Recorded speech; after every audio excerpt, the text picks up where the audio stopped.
Hi hello నమస్తే welcome to Varma class room. మరి Varma class room లో ఈ రోజు మనం సూపర్ 50 సిరీస్ లో 5 ఎపిసోడ్ ని విజయవంతంగా కంప్లీట్ చేసుకోవడం జరిగింది. మరి ఈ రోజు 6వ ఎపిసోడ్ లోకి ఎంటర్ అవుతున్నాం. మరి లేట్ ఎందుకు, స్టార్ట్ చేద్దాం.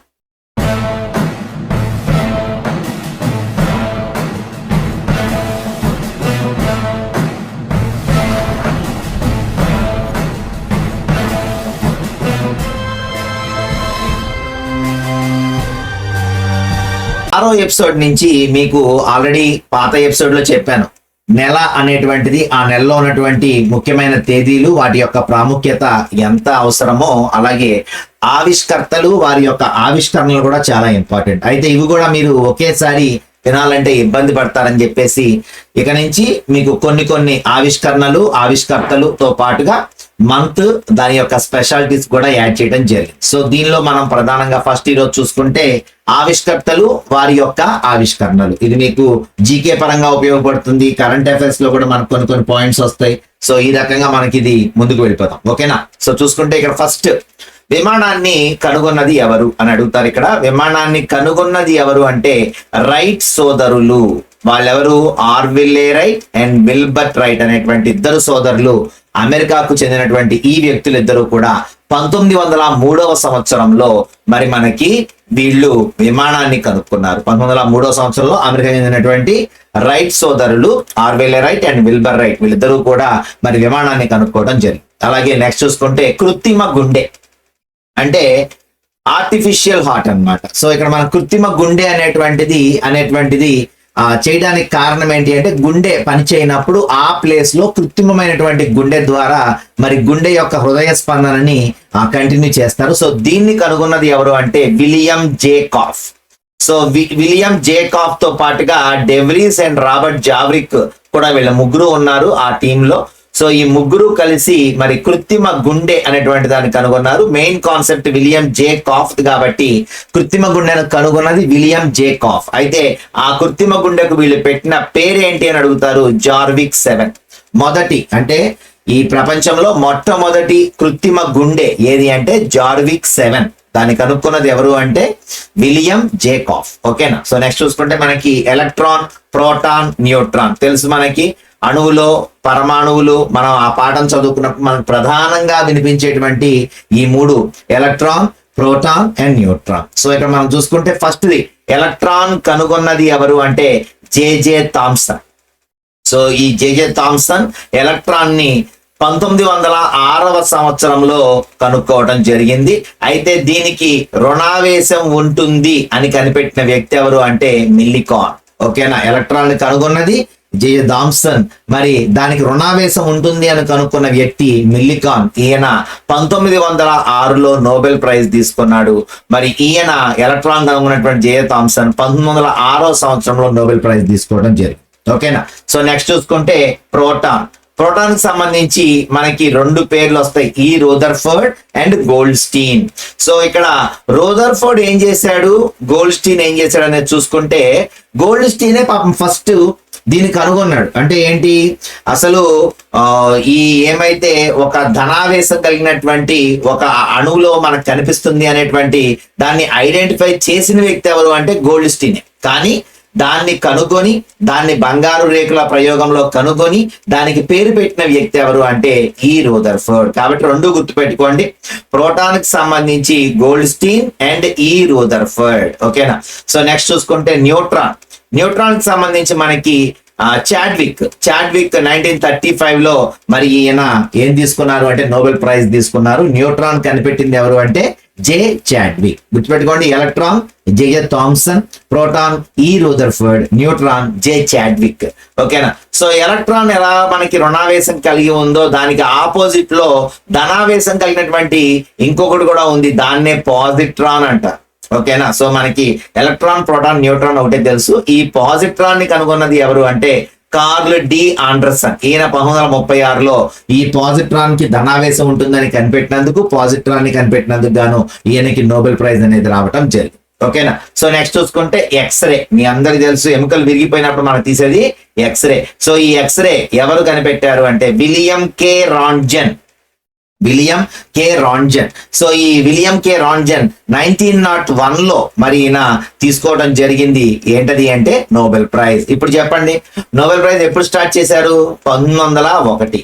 సో 1901లో మరి ఫిజిక్స్ లో ఎవరికి నోబెల్ ప్రైజ్ వచ్చింది అంటే విలియం కే రాంజన్ కి ఎక్స్రే కనుగొన్నందుకు గాను 1901వ సంవత్సరంలో నోబెల్ ప్రైజ్ ని పొందారు. ఓకేనా? అంటే ఫస్ట్ నోబెల్ ప్రైజ్ పొందినటువంటి మరి ఫిజిషియన్ అంటే ఫిజిక్స్ శాస్త్రవేత్త ఎవరు అని చూసుకుంటే ఇక్కడ మనకి విలియం కే రాంజన్. ఓకేనా?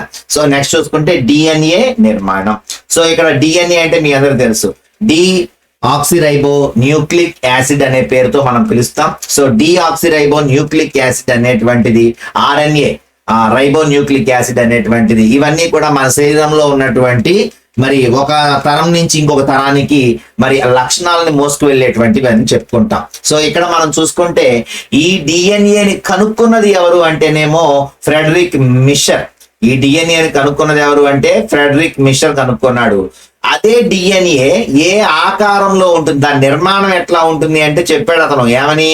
డబుల్ హెలిక్స్ అంటే ఇలా మెలివేయబడినటువంటి ఎస్ ఆకారంలో ఉంటాయి అని చెప్పేసి చెప్పినటువంటి వ్యక్తులు ఎవరు అంటే వాట్సన్ అండ్ క్రిక్. కాబట్టి డిఎన్ఏ నిర్మాణాన్ని గురించి చెప్పింది, అది ఎలా ఉంటుందని చెప్పారు, డబుల్ హెలిక్స్ రూపంలో ఉంటుందని చెప్పినటువంటి వ్యక్తులు ఎవరు అంటే వాట్సన్ అండ్ క్రిక్. మరి డిఎన్ఏని కనుగొన్నది ఎవరు అంటేనేమో ఫ్రెడరిక్ మిషర్. ఓకేనా?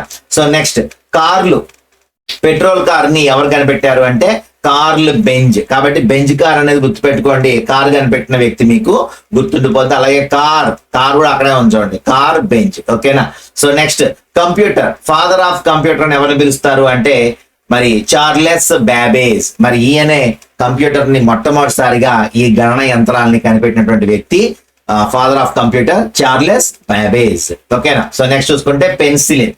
సో ఈ పెన్సిలిన్ అలెగ్జాండర్ ఫ్లెమింగ్. ఆల్రెడీ మీరు సైన్స్ లో చదువుకున్నారు. పెన్సిలిన్ కనుగొన్నది ఎవరు అంటే అలెగ్జాండర్ ఫ్లెమింగ్. ఇది దేనికి తయారు చేస్తారంటే పెన్సిలియం నొటేటం అనేటువంటి ఒక శిలీంధ్రం నుంచి తయారవుతుంది. ఏంటమ్మా? పెన్సిలియం నొటేటం అనేటువంటి ఒక శిలీంధ్రం నుంచి తయారవుతుంది. అప్పట్లో దాని నుంచి తయారు చేసేవాళ్ళు. ప్రెసెంట్ ఇది పెన్సిలియం క్రిసోజెనం అనేటువంటి ఒక ఫార్మాట్ లో మనకు దొరుకుతుంది అన్నమాట. పెన్సిలియం క్రిసోజెనం అనేటువంటి ఒక ఫామ్ లో మనకి ఇప్పుడు కనిపిస్తుంది. నెక్స్ట్ చూసుకుంటే మైకేల్ ఫారడే. మన అందరికీ తెలుసు, డైనమోని కనిపెట్టాడు, ట్రాన్స్ఫార్మర్ కనిపెట్టాడు, ఎలక్ట్రిక్ జనరేటర్ కనిపెట్టాడు. అవునా? సో ఇక్కడ మనం చూసుకుంటే డైనమోకు ఉన్నటువంటి స్పెషల్ బిట్ ఏంటి అంటే యాంత్రిక శక్తిని విద్యుత్ శక్తిగా మార్చేది ఏది అని అడుగుతారు. యాంత్రిక శక్తిని విద్యుత్ శక్తిగా మార్చేది డైనమో. రసాయన శక్తిని విద్యుత్ శక్తిగా మార్చేది ఏది అంటే బ్యాటరీ. ఓకేనా? సో ఈ రెండు గుర్తుపెట్టుకోవాలి మీరు. ఓకేనా? బ్యాటరీకి డైనమోకి 2 బిట్లు ఉన్నాయి. ఏంటి? యాంత్రిక శక్తిని విద్యుత్ శక్తిగా మార్చేదేమో డైనమో. అంటే సైకిల్ కి వెనకాల పూర్వకాలంలో ఆ చక్రానికి ఒక దిమ్మ లాంటిది పెడతారనమాట. అది తిరుగుతూ ఉంటది, వీల్ తిరుగుతూ ఉంటది. ఎప్పుడైతే చక్రం తిరుగుతుంది దాంతో పాటు ఆ చక్రం కూడా తిరుగుద్ది.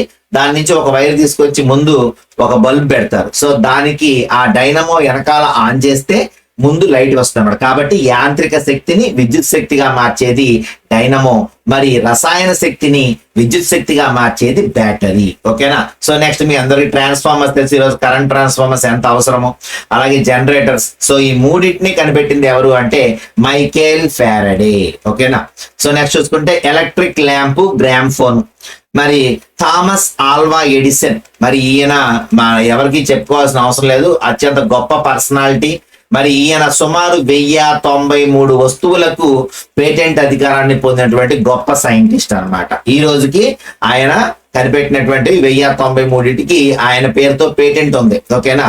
So electric lamp, gram phone, అలాగే మరి చూసుకుంటే టైప్ రైటరు, ఇలాంటివన్నీ కూడా ఈయన కనిపెట్టింది అనమాట. ఒక్కొక్కసారి మనల్ని ఏమంటాడంటే ఫోనోగ్రాఫ్ కనిపెట్టింది ఎవరు అని అడుగుతారు. ఫోనోగ్రాఫ్ అన్న గ్రామ్ ఫోన్ అన్న ఒకటే. ఓకేనా? కొంచెం కన్ఫ్యూజ్ అవ్వకుండా గుర్తుపెట్టుకోండి. మీ అందరూ తెలుసు కదా, పూర్వకాలంలో ఒక దిమ్మలాగుండి దాని మీద ఒక మైక్ లాగా ఇలా ఉంటది అనమాట. ఓకేనా? సో ఇక్కడ మనం చూసుకుంటే దానికి ఒక పక్కనే ఒక సూది లాంటిది ఉంటది. ఇక్కడ గ్రామ్ ఫోన్ రికార్డు పెట్టి దాని మీద ఆ పిన్ను గుచ్చగానే దీనిలోంచి సౌండ్ బయటకు వస్తూ ఉంటది. ఇక్కడ ఒక పిడి లాంటిది ఉంటది అనమాట. దీన్ని గుండ్రంగా తిప్పుతా ఉంటారు. దాన్ని తిప్పి తిప్పి తిప్పి ఇలా గుండ్రంగా తిప్పి తిప్పి తిప్పి వదిలేస్తే అది ఆ పైన ఉన్నటువంటి డిస్క్ గుండ్రంగా తిరుగుతూ ఉంటది. దాని మీద సూది ఏమైతే ఉందో ఆ సూది తగిలిన చోట ఉన్నటువంటి పాటని బయటకి వదులుతూ ఉంటది అన్నమాట. సో దాన్నే గ్రామ్ ఫోన్ అంటారు. ఫస్ట్ లో దాన్ని ఫోనోగ్రాఫ్ అని కూడా పిలుస్తారు అనమాట. ఓకేనా. సో ఫోనోగ్రాఫ్ అన్నా గ్రామ్ ఫోన్ అన్నా ఒకటే. ఎలక్ట్రిక్ ల్యాంప్ బల్బును కనుగొన్నది ఎవరన్నా, ఎలక్ట్రిక్ ల్యాంప్ కనుగొన్నది ఎవరన్నా, Thomas Alva Edison. Gram phone అన్నా ఫోనోగ్రాఫ్ అన్నా Thomas Alva Edison. Type writer మరి అది కూడా కనిపెట్టింది ఎవరు అంటే థామస్ ఆల్వా ఎడిసన్. ఓకేనా. సో నెక్స్ట్ చూసుకుంటే హైడ్రోజన్ బాంబు అలాగే అణుబాంబు ప్రధానమైనటువంటివి. మనకి రేపు మరి మనం చెప్పుకునే సోషల్ లెసన్స్ లో కూడా ఇవి బాగా చాలా చోట్ల వస్తూ ఉంటాయి. అమెరికా, జపాన్ ఒకదాని మీద దాడి చేసుకున్నాయని చెప్పుకున్నప్పుడు వీటి గురించి చెప్పుకుంటాం. సో ఇక్కడ హైడ్రోజన్ బాంబుని ఎవరు కనిపెట్టారు అంటే ఎడ్వర్డ్ టెల్లర్ కనిపెట్టాడు. ఎవరు హైడ్రోజన్ బాంబుని కనిపెట్టింది? Edward teller. హైడ్రోజన్ బాంబులో జరిగేది ఏంటి అంటే కేంద్రక సంలీన ప్రక్రియ. ఎప్పుడు కూడా సంలీనము విచ్చిత్తి అనేవి మరి రెండు రకాలైనటువంటి రసాయన చర్యలు. సో ఇక్కడ మనం చూసుకుంటే హైడ్రోజన్ బాంబులో జరిగే రసాయన చర్య ఏంటి అంటే కేంద్రక సంలీనం జరుగుద్ది. ఓకేనా. సో సంలీనం దేంట్లో జరుగుద్ది అంటే హైడ్రోజన్ బాంబులో జరుగుద్ది. మరి విచ్చిత్తి దేంట్లో జరుగుద్ది అంటే అణుబాంబులో జరుగుద్ది. కేంద్రక విచ్చిత్తి దేంట్లో జరుగుద్ది అంటే అణుబాంబులో జరుగుతుంది. మరి అణుబాంబును కనిపెట్టింది ఎవరు అంటే రాబర్ట్ ఓపెన్ హైమర్. సో ఇక్కడ ఓపెన్ హైమర్ అణుబాంబును కనిపెట్టాడు. హైడ్రోజన్ బాంబును కనిపెట్టింది ఏమో ఎడ్వర్డ్ టెల్లర్. ఓకేనా, Edward teller. Okay. So next చూసుకుంటే మైక్రోఫోన్, టెలిఫోన్ ఇలాంటివి మరి ఫోన్ అని కనిపించేవి ఏమైతే ఉన్నాయో ఇవి మీ అందరికీ తెలుసు. Alexander Graham Bell. ఓకేనా, Alexander Graham Bell. And next చూసుకుంటే టెలిగ్రాఫ్ కోడ్. మరి ఇప్పుడైతే మెసేజెస్ మనం టెలిగ్రామ్ లో పంపించుకుంటున్నాం, లేదంటే వాట్సాప్ లో పంపించుకుంటున్నాం. ఒకప్పుడు ఒక దగ్గర నుంచి ఒక దగ్గర తొందరగా మరి వెళ్ళాలి అంటే టెలిగ్రాఫ్ ని వాడేవారు. దానిలో వాడినటువంటి కోడ్ పేరు మోర్స్ కోడ్. రెండే రెండు అక్షరాలు అంటే రెండే రెండు గుర్తులు ఉంటాయి అన్నమాట. దాన్ని కనిపెట్టింది ఎవరు అంటే శామ్యూల్ ఎఫ్బి మోర్స్. గుర్తుపెట్టేసుకోండి, మోర్స్ అనేటువంటిది మోర్స్ కోడ్ ఎందులో వాడతారు అంటే టెలిగ్రాఫ్ లో వాడతారు. టెలిగ్రాఫ్ కోడ్ ఏంటి? మోర్స్. మోర్స్ కోడ్ అంటే ఏంటి? రెండు అక్షరాలు ఉంటాయి దాంట్లో, ఒక చుక్క ఒక బారు గీత. దాన్ని చుక్కనేమో డిట్ అంటారు, బారు గీతనేమో డా అంటారు. ఓకేనా, డిట్ డా. ఓకేనా. సో ఈ రెండింటితోనే మరి మెసేజెస్ ని అప్పట్లో ఒక చోట నుంచి ఒక దగ్గరికి పంపించేవాళ్ళు అనమాట. నెక్స్ట్ చూసుకుంటే డైనమైట్. డైనమైట్ ఆల్రెడీ మనం చెప్పేసుకున్నాం, దీని గురించి చెప్పట్లేదు. 1901 లో మరి ఆల్ఫ్రెడ్ నోబెల్ ఎవరైతే ఉన్నారో ఈయన దీన్ని కనిపెట్టాడు. తర్వాత ఈయన పేరు మీదుగా 1901 లో నోబెల్ బహుమతి కూడా కనిపెట్టడం జరిగింది. మరి నెక్స్ట్ చూసుకుంటే రేడియో కార్బన్ డేటింగ్. ఇది ఒక పద్ధతి. రేడియో కార్బన్ డేటింగ్ అనేటువంటిది ఒక పద్ధతి అన్నమాట. దేనికి వాడతారా ఈ పద్ధతి అంటే శిలాజాల యొక్క వయసు నిర్ధారించడానికి. శిలాజాలు తెలుసు కదా, ఎప్పుడో అంటే ఇప్పుడు చూడండి డైనోసార్స్ ఉన్నాయి. సో అవి ఎప్పుడో భూమిలో మరి పాతుకుపోయి ఉంటాయి, వాటిని బయటికి తీస్తారు. ఇది ఎప్పుడుది ఇది అని తెలుసుకోవాలంటే దానికి రేడియో కార్బన్ డేటింగ్ అనేటువంటి ఒక పద్ధతిని ఉపయోగించి ఇది ఎన్ని సంవత్సరాల క్రితం ఇక్కడ ఉంది అనేటువంటి విషయాన్ని వాళ్ళు కనుగొంటారు. సో శిలాజాల యొక్క అధ్యయనాన్ని పాలియాంటాలజీ అని పిలుస్తారు. శిలాజాల యొక్క అధ్యయనాన్ని ఏ శాస్త్రం అంటారు? పాలియాంటాలజీ అంటారు. సో ఈ విల్లార్డ్ లిబ్బీ ఏం కనిపెట్టాడు అంటే ఈ రేడియో కార్బన్ డేటింగ్ పద్ధతి C14 కార్బన్ మీ అందరూ తెలుసు కదా, ఈ కార్బన్ ఎన్నో రూపాల్లో దొరుకుద్ది భూమి మీద. మరి అందుకనే ఈ కర్బనం ఒక స్పెషల్ అన్నమాట. భూమి మీద ఉన్నటువంటి వాటిలో మూలకాల్లో నెంబర్ 1 స్పెషల్ మూలకం ఏది అంటే కర్బనమే. సో ఇందులో ఉన్నటువంటి C14 అంటే కర్బనం 14ను ఉపయోగించి ఈ శిలాజాల యొక్క అధ్యయనం చేస్తారు. ఆ పద్ధతి పేరు రేడియో కార్బన్ డేటింగ్ పద్ధతి. ఎవరు కనిపెట్టారంటే విల్లార్డ్ లిబ్బీ. ఓకేనా. సో నెక్స్ట్ చూసుకుంటే పీరియాడిక్ టేబుల్. మీ అందరూ తెలుసు కదా, మరి పీరియాడిక్ టేబుల్ అంటే మెండలీఫ్ మరి ఆవర్తన పట్టిక అంట, మూలకాల యొక్క ఆవర్తన పట్టిక అని పిలుస్తాం. సో దీన్ని కనిపెట్టింది ఎవరు అంటే మెండలీఫ్. ఓకేనా. ఆయన పేరు మీదుగా మెండలీవియం అనేటువంటి ఒక మూలకాన్ని కూడా కనిపెట్టడం జరిగింది. మళ్ళీ మీకు నేను మూలకాలకి ఒక స్పెషల్ గా మీకు ఒక జీకే టాపిక్ చేస్తాను. మూలకాలు చాలా ఇంపార్టెంట్ బిట్స్ కూడా ఉంటాయి. సో అందువల్ల మెండలీఫ్ అనే పేరు మీదుగా మెండలీవియం అనేటువంటి ఒక మూలకాన్ని కూడా మనం కనుక్కోవడం జరిగింది. పీరియాడిక్ టేబుల్ కనిపెట్టింది ఎవరు అంటే మెండలీఫ్. ఓకేనా. సో నెక్స్ట్ బారోమీటర్, భారమితి అంటాం తెలుగులో. దీన్ని కనిపెట్టింది ఎవరు అంటే టారసెల్లి కనిపెట్టాడు. ఓకేనా. సో ఇక్కడ మనం చూసుకుంటే టారసెల్లి కనిపెట్టాడని చెప్తున్నాం కదా. సో ఇక్కడ మనకేంటి అంటే టారసెల్లి అనేటువంటి చూసుకునే ముందు ఒక గిన్నె లాంటిది ఒకటి తీసుకొని దాంట్లో మరి పాదరసం పోసి దాన్ని తిరగేసి పెడితే కొంత మేరకు పడిపోయి కొంత మేరకు అక్కడ ఖాళీ ప్రదేశం ఏర్పడుతుంది. మీ అందరికి తెలిసిందే. ఇందులో ఈ పాదరసం ఎంత ఎత్తులో ఉంటుంది తిరగేసినప్పుడు దీంట్లో అంటే 76 సెంటీమీటర్లు ఉంటుంది, లేక 760 మిల్లీమీటర్లు ఉంటుంది. దీన్నే పాదరస స్తంభం యొక్క ఎత్తు అంటారు. గుర్తుపెట్టుకోండి. మరి భారమితిలో పాదరస స్తంభం యొక్క ఎత్తు ఎంత అంటే 76 సెంటీమీటర్లు లేదంటే 760 మిల్లీమీటర్లు. మరి ఈ పైన ఖాళీ ప్రదేశం ఉంది కదా, దీన్ని ఏమంటారు అంటే టారసెల్లి కనిపెట్టాడు కాబట్టి ఈ భారమితి ఆయన గుర్తుగా దీన్ని టారసెల్లి శూన్య ప్రదేశం అని పిలుస్తారు. ఓకేనా. భారమితిలో పైన ఉన్నటువంటి శూన్య ప్రదేశాన్ని టారసెల్లి శూన్య ప్రదేశం అని పిలుస్తారు. ఓకేనా. నెక్స్ట్ థర్మోస్కోప్. థర్మోస్కోప్ కనిపెట్టింది ఎవరు అంటే గెలీలియో గెలీలీ. ఓకేనా. Galileo Galilei. ఓకేనా. సో ఇక్కడ థర్మోస్కోప్ థర్మోమీటర్ రెండిటికి తేడా. ఓకేనా. సో ఫస్ట్ ఆ థర్మోస్కోప్ ని కనిపెట్టింది ఎవరు అంటే గెలీలియో గెలీలీ. అంటే ఏంటి, అది పూర్తిగా థర్మామీటర్ కాదు. ఓకేనా. అందులో కొన్ని లోటుపాట్లు ఉన్నాయి. అప్పుడు దానిలో పాదరసాన్ని ఉపయోగించి థర్మామీటర్ ని కనిపెట్టినటువంటి వ్యక్తి ఎవరో, పాదరస థర్మామీటర్ ని కనిపెట్టింది మీ అందరికీ తెలుసు, జేడి ఫారెన్ హీట్. మనకు ఆల్రెడీ సైన్స్ లో వచ్చాడు. అవునా. సో ఇక్కడ పాదరస థర్మామీటర్ ని కనిపెట్టింది ఎవరు అంటే ఫారెన్ హీట్. మరి థర్మామీటర్ ఫస్ట్ అంటే దాన్ని థర్మోస్కోప్ అని పిలవాలి, యాక్చువల్ థర్మామీటర్ అని పిలవకూడదు. సో ఆ థర్మోస్కోప్ ని కనిపెట్టింది ఎవరు అంటే గెలీలియో గెలీలీ. ఓకేనా. సో మరి పాదరస థర్మామీటర్ ని కనిపెట్టింది ఎవరు అంటే ఫారెన్ హీట్. ఇక స్టెథోస్కోప్ తెలుసు, హృదయ స్పందనని మనం చూడటానికి ఉపయోగించే పరికరం స్టెథోస్కోప్ అంటాము. స్టెథోస్కోప్ అనేటువంటి దాన్ని కనిపెట్టింది ఎవరు అంటే లెనక్ కనిపెట్టాడు, లెనక్. ఓకేనా. So next microscope. మైక్రోస్కోప్ అంటే సూక్ష్మదర్శిని తెలుగులో. సో దీన్ని ఇతను కనిపెట్టింది ఎవరు అంటే జాన్సన్ జెడ్ అని ఉంటది కొన్ని చోట్ల. జాన్సన్ జెడ్ అంటే ఎవడో మాకు తెలిసి జకారియస్ జాన్సన్ కదా అనుకుంటారు. ఓకేనా. సో జకారియస్ ని జెడ్ అని రాయొచ్చు కాబట్టి ఈయన జెడ్ జాన్సన్ అన్న, జాన్సన్ జెడ్ అన్న, జకారియస్ జాన్సన్ అన్న, జాన్సన్ జకారియస్ అన్న, ఇడిదిప్పి అడిదిప్పి ఏమిచ్చినా సరే వాడే మైక్రోస్కోప్ ని కనిపెట్టాడు. కాబట్టి మీరు జకారియస్ జాన్సన్ అనే వ్యక్తి మనకి మైక్రోస్కోప్ సూక్ష్మదర్శిని కనిపెట్టినటువంటి వ్యక్తి. అయితే అతనితో పాటు ఇంకొక వ్యక్తి ఉన్నాడు, హన్స్. వీళ్ళిద్దరూ కలిసి ఏం కనిపెట్టారు, సంయుక్త సూక్ష్మదర్శిని కనిపెట్టారు. ఓకేనా. సంయుక్త సూక్ష్మదర్శిని కనిపెట్టింది ఎవరు అంటే జకారియస్ జాన్సన్. అలాగే రక్త ప్రసరణ, మానవుని యొక్క శరీరంలో రక్తం ప్రసరిస్తుందని తెలిపినటువంటి వ్యక్తి ఎవరు అంటే విలియం హార్వే. ఓకేనా. సో విలియం హార్వే రక్త ప్రసరణని చెప్పాడు మనకి. అలాగే మరి నెక్స్ట్ ఈ రోజు నెల చూసుకుంటే నిన్న జనవరి నెల మొత్తం కంప్లీట్ చేసుకున్నాం. మరి ఈ రోజు ఫిబ్రవరి నెలలో ఉన్నటువంటి మరి ఇంపార్టెంట్ డేస్, వాటి యొక్క ప్రత్యేకతలు చూడండి. ఫిబ్రవరి 1 ఫిబ్రవరి 1 ఏం జరుగుద్ది ప్రతి సంవత్సరం అంటే కేంద్ర బడ్జెట్ ని ప్రవేశపెడతారు. ఓకేనా. గుర్తుపెట్టుకోండి, కేంద్ర బడ్జెట్ ని ప్రవేశపెట్టేటువంటి నెల అలాగే రోజు ఏది అంటే ఫిబ్రవరి 1వ తారీఖు ప్రతి సంవత్సరం కేంద్ర బడ్జెట్ ప్రవేశపెడతారు. ఓకేనా. సో ఇక్కడ యాక్చువల్ గా అంతకు ముందు ఫిబ్రవరి మార్చి నెలల్లో ఎప్పుడో ఒకప్పుడు అంటే ఏప్రిల్ 1వ తారీఖు కాబట్టి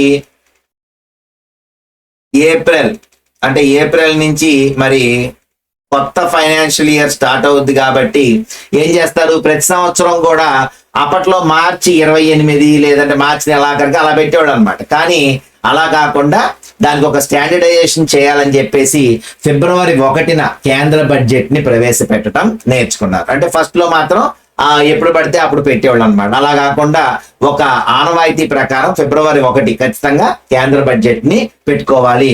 దాంట్లో ఉన్న దాని ప్రకారం మార్పులు చేర్పులు చేసుకొని శాఖలన్నిటికీ సమాచారం ఇచ్చి మళ్ళీ ఏప్రిల్ నెల 1వ తారీఖు నుంచి అవన్నీ అమల్లోకి వచ్చేలా చూసుకోవాలనేటువంటి దాంతో ఫిబ్రవరి 1 ప్రతి సంవత్సరం కూడా ఫిబ్రవరి 1 కేంద్ర బడ్జెట్ ని ప్రవేశపెడుతున్నాం. ఓకేనా.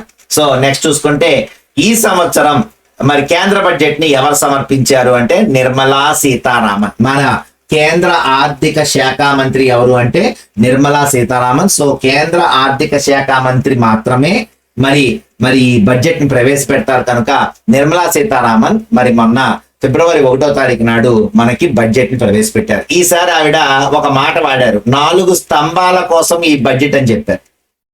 ఏంటన్నా 4 స్తంభాలు? 1 గరీబ్ పేదోళ్ళు, యూత్ యువత, అన్నదాత రైతులు, నారి మహిళలు. ఈ నలుగురు అంట 4 స్తంభాలంట భారతదేశానికి. సో అందువల్ల వాళ్ళ కోసం వాళ్ళకు ఇష్టమైనటువంటి ఒక బడ్జెట్ మేము ఈసారి రూపొందించామని ఆవిడ చెప్పడం జరిగింది. మరి ఈవిడ ఎన్నోసారి ఇస్తున్నారు ఈ బడ్జెట్ ని, ఎన్నోసారి ప్రవేశపెట్టారంటే 8వ ప్రవేశపెట్టింది ఈవిడ. మరి మొత్తం ఎన్ని అంశాల గురించి చర్చించిందంటే 10 అంశాల గురించి చర్చించింది. ఇప్పటి వరకు మరి చూసుకుంటే ఫస్ట్ బడ్జెట్ ని ఎవరు ప్రవేశపెట్టారంటే ఆర్కే షణ్ముగం చెట్టి. ఓకేనా, గుర్తుపెట్టుకోండి. ఫస్ట్ బడ్జెట్ ని ఎవరు ప్రవేశపెట్టారు అంటే ఆర్కే షణ్ముఖం చెట్టి. ఓకేనా, మరి ఇప్పటిదాకా హైయెస్ట్ ఎవరు బడ్జెట్ ని ప్రవేశపెట్టారంటే మొరార్జీ దేశాయ్ 10 సార్లు ప్రవేశపెట్టారు. అంటే ఇంకొక 2 సార్లు ప్రవేశపెడితే ఆవిడ ఎవరు నిర్మలా సీతారామన్ గారు మొరార్జీ దేశాయ్ని ఈక్వల్ చేస్తారు. మరి 3 సార్లు ఇస్తే గనక మొరార్జీ దేశాయ్ని బీట్ చేస్తారు. ఓకేనా, అది గుర్తుపెట్టుకోండి. ఓకేనా, హైయెస్ట్ ఎవరు ఇచ్చారు ఇప్పటిదాకా అంటే మొరార్జీ దేశాయ్ గారు 10 టైమ్స్ ని బడ్జెట్ ని ప్రవేశపెట్టడం జరిగింది అన్నమాట. ఓకేనా, అయితే మరి ప్రధానమంత్రులుగా ఉండి కూడా బడ్జెట్ ప్రవేశపెట్టిన వాళ్ళు ముగ్గురు ఉన్నారు. ప్రధానమంత్రిగా ఉన్న వాళ్ళు బడ్జెట్ ప్రవేశపెట్టరు కదా, ఆర్థిక శాఖ మంత్రులే ప్రవేశపెడతారు. కానీ ప్రధానమంత్రిగా ఉంటూ కూడా ఒక 3 బడ్జెట్ ప్రవేశపెట్టారు. వాళ్లే జవహర్ లాల్ నెహ్రూ, ఇందిరా, అలాగే రాజీవ్. ఈజీ గుర్తుపెట్టుకోవచ్చు. ఎందుకని? జవహర్ లాల్ నెహ్రూ యొక్క కుమార్తె ఎవరు? ఇందిరా గాంధీ యొక్క కుమారుడు ఎవరు? రాజీవ్ గాంధీ. సో కాబట్టి ఇలా 3 మరి ఎవరైతే బడ్జెట్ ప్రవేశపెట్టిన ప్రధానమంత్రులు ఉన్నారో వాళ్ళ 3 లిస్ట్ లో వీళ్ళ 3 ఉన్నారు. అయితే ఇక్కడ మనకి చెప్పాను ఇందాక, ఫస్ట్ బడ్జెట్ ని ప్రవేశపెట్టింది ఆర్కే షణ్ముఖం చెట్టి అని. అయితే ఈయన ప్రవేశపెట్టిన బడ్జెట్ పూర్తి బడ్జెట్ కాదు, మధ్యంతర బడ్జెట్. గుర్తుపెట్టుకోండి, మధ్యంతర బడ్జెట్ అంటే ఏంటి అంటే, సపోజ్ ఇప్పుడు ప్రతి సంవత్సరం ఎలక్షన్ ముందో లేదంటే ప్రతి సంవత్సరం బడ్జెట్ పెట్టాలి. అయితే బడ్జెట్ పెట్టడానికి మరి ఆ టైంలో ఫిబ్రవరి నెలలో గనక మనకి ఎలక్షన్స్ వస్తున్నాయి అనుకో, ఆ సంవత్సరం ఎలక్షన్ ఇయర్ అనుకోండి, 24 ఎలక్షన్ ఇయర్ కదా మనకి మొన్న. అలాగే 29లో మళ్ళీ ఎలక్షన్ జరుగుద్ది. అప్పుడు 29లో పెట్టే బడ్జెట్ ఏమైతే ఉందో ఆ బడ్జెట్ ని మధ్యంతర బడ్జెట్ అంటారు. అంటే ఏంటి? అప్పుడు గనక వాళ్ళు ఎక్కువ బడ్జెట్ లో పేదవాళ్ళని ఆకర్షించడానికి ఏమైనా పథకాలు ఇచ్చారు అనుకోండి, అప్పుడు ఏమైపోద్ది? మళ్ళీ ఓటింగ్ అంతా వాళ్ళ వైపు తిరిగిపోద్ది. అందుకని వాళ్ళకి 4 ఏళ్లే ఛాన్స్, నువ్వు ఫుల్ బడ్జెట్ ప్రవేశపెట్టుకోవాలి, నువ్వేం మంచి పనులు చేయాలన్నా చేయాలి. అంతేగాని మధ్యంతర బడ్జెట్ లో మాత్రం నువ్వు ఎటువంటి వరాలు ప్రకటించకూడదు. ఓకేనా, మధ్యంతర బడ్జెట్ ప్రవేశపెట్టిన తర్వాత మరలా వాళ్ళు గనక అధికారంలోకి వస్తే అప్పుడు వాళ్ళు ఫుల్ ప్లెడ్జ్డ్ గా బడ్జెట్ ని ప్రవేశపెట్టుకుంటారు. అర్థమైందా? సో ఇది ఇక్కడ చిన్న మతలబ్ అన్నమాట. అలాగే జాన్ మతాయ్ మరి ఫుల్ ప్లెడ్జ్డ్ గా బడ్జెట్ ప్రవేశపెట్టిన ఫస్ట్ వ్యక్తిగా చెప్తారు. ఓకేనా, జాన్ మతాయ్ ఈయన కూడా ఆర్థిక శాఖ మంత్రి చేశారు షణ్ముఖం చెట్టి తర్వాత. ఈయన మరి ఆయన ఏమో మధ్యంతర బడ్జెట్ ప్రవేశపెట్టాడు కాబట్టి ఈయన ఫుల్ ప్లెడ్జ్డ్ గా బడ్జెట్ ప్రవేశపెట్టిన వ్యక్తి ఎవరు అంటేనేమో జాన్ మతాయ్. మొదటిసారి బడ్జెట్ ప్రవేశపెట్టిన వ్యక్తి ఎవరు అంటేనేమో ఆర్కే షణ్ముఖం చెట్టి. కాకపోతే ఆయన ప్రవేశపెట్టింది మధ్యంతర బడ్జెట్. మొదటిసారి పర్ఫెక్ట్ గా బడ్జెట్ ప్రవేశపెట్టింది ఎవరు అంటే జాన్ మతాయ్. ఓకేనా, అలాగే హైయెస్ట్ బడ్జెట్ స్పీచ్, ఇప్పటిదాకా బడ్జెట్ స్పీచ్ ఇస్తారు. బడ్జెట్ ప్రవేశకెళ్ళినప్పుడు మరి ఏం చేస్తారంటే యాక్చువల్ గా మరి బడ్జెట్ ని వాళ్ళు చెప్తారనమాట, ఇలా మేము అందరూ ఈ రంగాల్లో తీసుకుంటున్నాము, ఎంతమందికి ఎంత చేస్తున్నాము అని చెప్తారు. సో ఇలా సుదీర్ఘ ప్రసంగం చేసినటువంటి రికార్డు నిర్మలా సీతారామన్ గారికి ఉంది. 2 గంటల 42 నిమిషాల పాటు అనర్గళంగా ఆవిడ బడ్జెట్ గురించి మాట్లాడారు. ఓకేనా, సో ఇది మరి బడ్జెట్ గురించి. సో నెక్స్ట్ చూసుకుంటే ప్రపంచ తడి భూముల దినోత్సవం ఫిబ్రవరి 2వ తారీఖు. ఏంటి తడి భూములు అంటే ఏంటి? చిత్తడి నేలలు అంటాం కదా, అంటే కొంచెం బురదగా ఉండేటువంటి నేలలు, అలాగే మరి సముద్రం పక్కనే ఉండేటువంటి నేలల్ని చిత్తడి నేలలు అని చెప్పుకుంటూ ఉంటాం. సో ఈ చిత్తడి నేలల యొక్క దినోత్సవం దాన్ని ఫిబ్రవరి 2 మనం జరుపుకుంటాం. వాటినే రామ్సర్ సైట్స్ అని కూడా పిలుస్తారు. వాటికి ఒక పేరు పెట్టాం, ఆ చిత్తడి నేలలకి రామ్సర్ సైట్స్ అని పేరు పెట్టామన్నమాట. సో ఈ రామ్సర్ సైట్స్ అనేటువంటివి ఏంటి అంటే, రామ్సర్ సైట్స్ అనేటువంటివి మరి ప్రపంచంలో అన్ని చోట్ల ఉన్నటువంటి తడి భూములు లేక చిత్తడి భూముల గురించి రక్షణ తీసుకోవడం, వాటిని పాడైపోకుండా వాటిని జాగ్రత్తగా కాపాడుకోవడం. సో ఈ రామ్సర్ ప్రదేశాలు మొన్నటి వరకు 85 ఉండేవి అనమాట. అయితే మరి మొన్న జనవరి 25 నాటికి వీటికి ఒక 5 కలిపి మొత్తం మీద రామ్సర్ సైట్స్ ప్రెజెంట్ భారతదేశంలో ఎన్ని ఉన్నాయి అంటే 89 ఉన్నాయి. ఓకేనా, 89 అంటే మొత్తం 85 4 కలిపారు, మొత్తం 89 సైట్స్ ప్రెసెంట్ రామ్సర్ ప్రదేశాలు మన దగ్గర కనిపిస్తున్నాయి. అలాగే ఈసారి చిత్తడి నేలల దినోత్సవం లేక తడి భూముల దినోత్సవం ఎక్కడ జరిగింది ఫిబ్రవరి 2 అంటే విక్టోరియా ఫాల్స్ జింబాబ్వేలో జరిగింది. ఓకేనా, విక్టోరియా ఫాల్స్ జింబాబ్వేలో జరిగింది. ఓకేనా, గుర్తుపెట్టుకోండి, నేను కరెంట్ అఫైర్స్ ని జీకేని కలిపి చెప్తున్నాను కాబట్టి అంటే మీరు అలా గుర్తుపెట్టుకుంటేనే ఈజీగా గుర్తుపెట్టుకోగలుగుతారు. స్పెషల్ గా జీకే అంతా ఒకసారి చదువుకొని మరి కరెంట్ అఫైర్స్ అంతా చదువుకుంటే ఇబ్బంది అవుద్ది. కాబట్టి రెండింటిని కలుపుకొని చదువుకుంటే మీకు చాలా ఈజీగా ఉంటుంది. ఓకేనా, నెక్స్ట్ చూసుకుంటే ఫిబ్రవరి 4వ తారీఖు ప్రపంచ క్యాన్సర్ దినోత్సవం. ఓకేనా, సో మరి ఈసారి క్యాన్సర్ దినోత్సవానికి ఒక థీమ్ ఇచ్చారు. ఏంటంటే యునైటెడ్ బై యునిక్ అనేటువంటి ఒక థీమ్ మీద ఈసారి ప్రపంచ క్యాన్సర్ దినోత్సవాన్ని జరిపారు. ఏంటది? ఆ థీమ్ పేరు యునైటెడ్ బై యునిక్. అర్థమైందా? సో అలాగే మరి క్యాన్సర్ కి ఎటువంటి థెరపీని ఉపయోగిస్తారు అంటే కీమోథెరపీని ఉపయోగిస్తారు. కీమోథెరపీ అనేటువంటిది ఈ క్రింది ఏ వ్యాధులు నయం చేయడానికి ఉపయోగపడుతుందని అడుగుతారు అక్కడ. కాబట్టి కీమోథెరపీ క్యాన్సర్ మరి ఎవరికైతే వస్తుందో వాళ్ళకి జరిపేటువంటి థెరపీయే కీమోథెరపీ. నెక్స్ట్ చూసుకుంటే ఫిబ్రవరి 10వ తారీఖు మరి ప్రపంచ పప్పు ధాన్యాల దినోత్సవం, అలాగే అంతర్జాతీయ మూర్ఛ దినోత్సవం. 2 ఉన్నాయి, ప్రపంచ పప్పు ధాన్యాలు అలాగే అంతర్జాతీయ మూర్ఛ దినోత్సవం. ఇక్కడ చూసుకుంటే మరి ఇక్కడ మనకి ఫిబ్రవరి 10వ తారీఖు జరిగేటువంటి ఈ ప్రపంచ పప్పు ధాన్యాల దినోత్సవం ఎవరు జరుపుతారంటే FAO అంటే ఫుడ్ అండ్ అగ్రికల్చర్ ఆర్గనైజేషన్ ఉందిగా మనకి, యుఎన్ఓకి సంబంధించి మరి అనేక శాఖలు ఉన్నాయి, మరి ఒకటి వస్తూ ఉంటాయి. మీకు ఆల్రెడీ యుఎన్ఓ గురించి కూడా నేను ఫుల్ ప్లెజ్డ్ గా ఒక వీడియో చేస్తాను. ఓకేనా, అదొక టాపిక్ గా చెప్తాను. అలాగే FAO అంటే ఫుడ్ అండ్ అగ్రికల్చర్ ఆర్గనైజేషన్ అంటే ఏంటిది?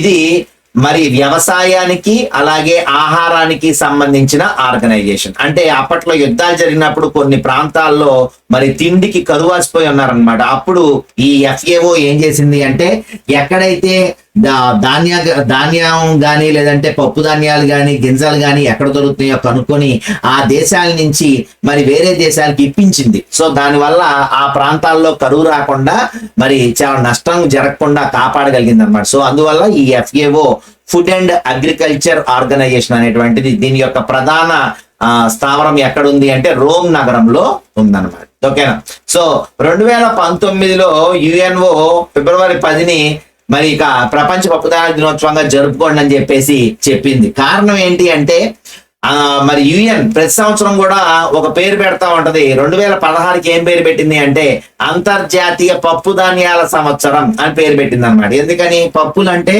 మరి మాంసకృతులు, ప్రోటీన్. సో అందువల్ల ఈ పప్పు ధాన్యాలు ఎప్పుడైతే అందరికీ ప్రపంచంలో ఉన్న అందరికీ అంతయో మంచి దేహదారుఢ్యం కలిగి ఉంటారనేటువంటి దాంతో 2019లో యునైటెడ్ నేషన్స్ ఆర్గనైజేషన్ ఏం చెప్పింది అంటే యుఎన్ఓ మరి అందరూ కూడా పప్పు ధాన్యాలు ఎక్కడ కొరత రాకుండా పండించడానికి తగు చర్యలు తీసుకోండి అని చెప్పింది. అందుకనే 2016లో ఆల్రెడీ దానికి ఒక చర్య తీసుకున్నారు. అంతర్జాతీయ పప్పు ధాన్యాల సంవత్సరం అనే పేరుతో అన్ని చోట్ల పప్పు ధాన్యాల సాగు అనేటువంటిది జరిపారు. దానివల్ల 2019లో ఏం చెప్పింది అంటే మరి మొదటిసారిగా ఫిబ్రవరి 10వ తారీఖు నాడు ప్రపంచ పప్పు ధాన్యాల దినోత్సవం జరుపుకున్నారు. ఇక అంతర్జాతీయ మూర్ఛ దినోత్సవం తెలుసు కదా మీ అందరికీ. మూర్ఛ అనేటువంటిది ఒక ఇక్కడ ఎపిలెప్సీ అనే పేరుతో పిలువబడుతూ ఉంటుంది. సో ఇక్కడ ఈ మూర్ఛ రోగం వచ్చిన వాళ్ళు మరి బాడీకి సరైనటువంటి ఏమైతే లోపల ప్రకంపనలు కానీ అలాంటివి జరిగినప్పుడు వాళ్ళు ఒక్కసారిగా వాళ్ళు మరి మూర్ఛపోతూ ఉంటారు. దానివల్ల కొట్టుకుంటూ ఉంటారు, నోట్లోంచి ఆ చొంగొచ్చేస్తూ ఉంటది. సో అప్పుడు మరి దానికి మందుగా మనం ఏం చేస్తాము అంటే వాళ్ళ చేతిలో ఇనప వస్తువు ఏదైనా పెట్టి గట్టిగా నొక్కి పట్టుకోవాలన్నమాట. సో అప్పుడు కాసేపటికి వాళ్ళకు ఉన్నటువంటి ఆ మూర్ఛ అనేది తగ్గిపోద్ది. సో ఈసారి థీమ్ అంతర్జాతీయ మూర్ఛ దినోత్సవం అనే దానికి థీమ్ ఏం చేశారు అంటే మై ఎపిలెప్సీ జర్నీ అనేటువంటి థీమ్ గా పెట్టి ఈ సంవత్సరం అంతర్జాతీయ మూర్ఛ దినోత్సవాన్ని జరిపారు.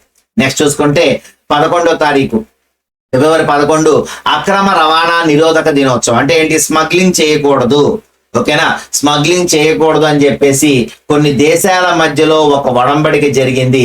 సో దాని కారణంగా మరి స్మగ్లింగ్ అంటే వస్తువులు కావచ్చు, అక్కడ ఒక దగ్గర తక్కువ దొరికే వస్తువులు ఇంకో దగ్గర తక్కువ దొరకకపోవచ్చు. సో వీళ్ళు అక్కడ ఈ బంగారం పట్టుకెళ్ళటం, మాల ద్రవ్యాలు పట్టుకెళ్ళటం, మరి వజ్రాలని తీసుకెళ్ళటం, జంతువుల్ని తీసుకెళ్ళటం, ఇలాంటివన్నీ కూడా అంటే ఏదైనా సరే అక్రమ రవాణా కిందకే వస్తుంది. కాబట్టి దీన్ని నివారించడం కోసం స్మగ్లింగ్ నిరోధక దినోత్సవం లేక అక్రమ రవాణా నిరోధక దినోత్సవం ఫిబ్రవరి 11వ తారీఖు జరుపుకుంటున్నారు. ఓకేనా.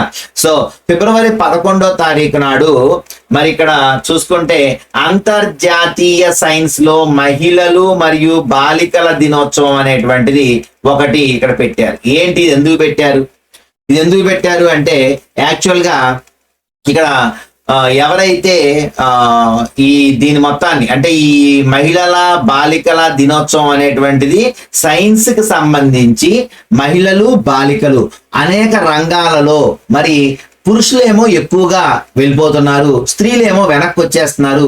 ఆ రంగాలు ఏంటో గుర్తించారు వాళ్ళు. ఆ రంగాలు ఏంటి అంటే ఇక్కడ సైన్స్, టెక్నాలజీ, అలాగే ఇక్కడ ఈఎం, మొత్తం 4 రంగాలు వాళ్ళు గుర్తించారు. స్టెమ్ అనేటువంటిది ఏంటి అంటే సైన్స్, టెక్నాలజీ, ఇంజనీరింగ్, అలాగే మ్యాథ్స్.